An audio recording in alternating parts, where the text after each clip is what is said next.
आजकल छोटी छोटी बातों पर गुस्सा आ जाता है और तुरंत जवाब दे देना आम हो गया है।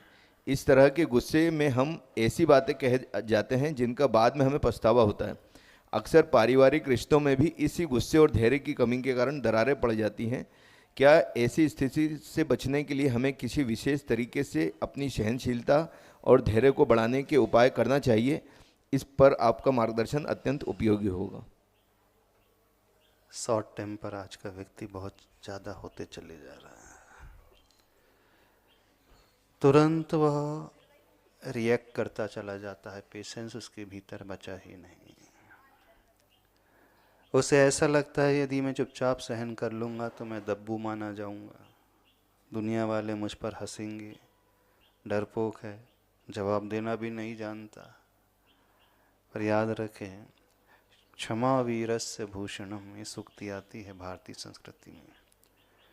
आभूषण वीरों का यदि होता है तो क्षमा होता है, न कि उतावलापन, तुरंत प्रतिक्रिया करना। और जो धैर्य रखता है और इस तरीके को अपने जीवन में अपनाता है तो वो बहुत आगे बढ़ता है। क्रोध पर हम काबू पाना सीखें। अब प्रश्न किया गया कि कैसे हम उस पर विजय प्राप्त करें, कैसे अपने आप को संभाल करके रखें, तुरंत प्रतिक्रिया ना करें।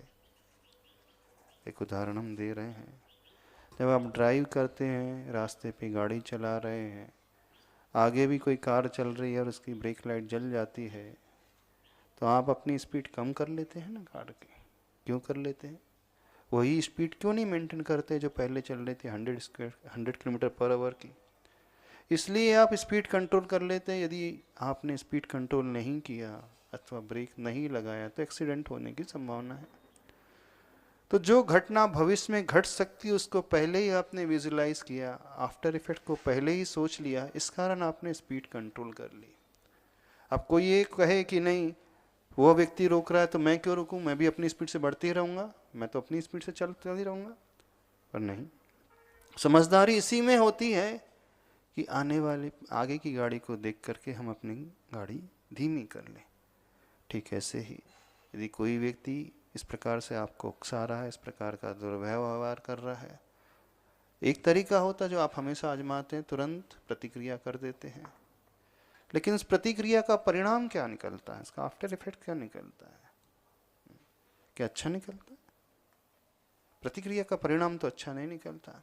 तो समझदार व्यक्ति उसके उस दुष्परिणाम को पहले से ही विजुलाइज करके स्वयं अपने आप को संतुलित बना लेता है। और समझदारी इसी में है, ना कि समझदारी इसी में अपनी स्पीड मेंटेन करके रखना, ना कि समझदारी इसमें कि हम अपने व्यवहार को एज इट इज़ बना करके रखें, जैसे हमारा नेचर हम वैसे ही करेंगे, हम क्यों दबे, हम क्यों अपने आप को कंट्रोल करें। नहीं, यदि आप इस प्रकार से उतावलापन करोगे तो उसके नुकसान बहुत भुगतना पड़ेंगे। कर्म सिद्धांत के हिसाब से देखें, जब व्यक्ति क्रोध से भर करके इस प्रकार से क्रिया करता है, कर्म बंद होता है, फिर वो हमेशा भटकता ही रहता है संसार में। कमठ और पार्श्वनाथ को यदि हम देखें तो तुरंत बात इजीली समझ में आ जाएगी।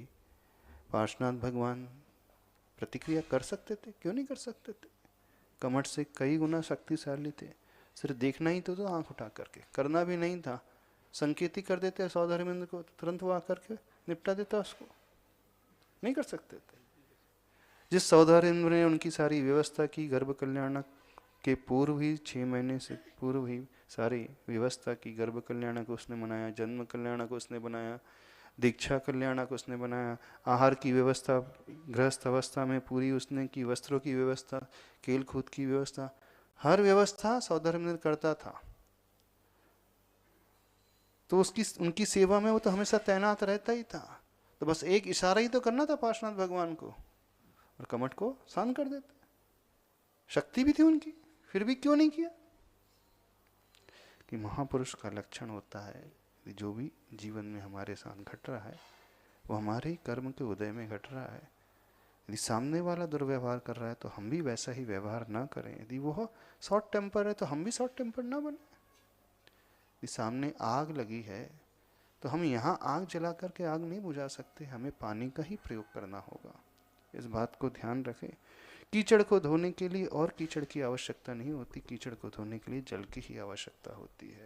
सामने वाला यदि कीचड़ बन रहा है तो हमें जल बनने की प्रैक्टिस करना चाहिए।